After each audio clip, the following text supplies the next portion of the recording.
நம்ம வீட்டில் இருந்துட்டு நம்ம ஜாலியாக ஃபுட்டை ஆர்டர் பண்ணிட்டு சாப்பிட்டுட்டு இருக்கோம். அதுக்கு பின்னாடி பல ஒர்க்கர்ஸோட உழைப்புகளுமே இருக்குது.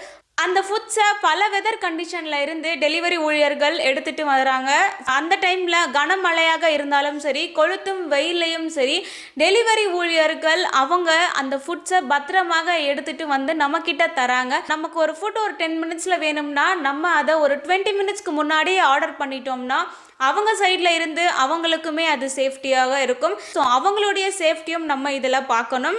டெலிவரி ஊழியர்களான ஸ்விக்கி, ஜொமேட்டோ, இன்ஸ்டாமார்ட் இந்த மாதிரியான நிறுவனங்கள் மூலமாக வேலை செய்கிறவங்கள நம்ம ரெஸ்பெக்டாக ட்ரீட் பண்ணணும். அவங்களுடைய ஒர்க்கை அவங்க செய்கிறாங்க. ஒரு சிலர் டெலிவரி பாய் தானேன்ற மாதிரியான ட்ரீட் எல்லாமே பண்ணிட்டு இருக்காங்க. ஸோ அப்படியெல்லாம் பண்ணாமல் எல்லாரையுமே ஈக்குவலாக ட்ரீட் பண்ணணும். இந்த ஒரு வேலைகளில் பெண்களுமே ஈடுபட்டுட்டு இருக்காங்க. அவங்களுக்கான சேஃப்டியையும் நம்ம ஒவ்வொருத்தருமே கொடுக்கணும்.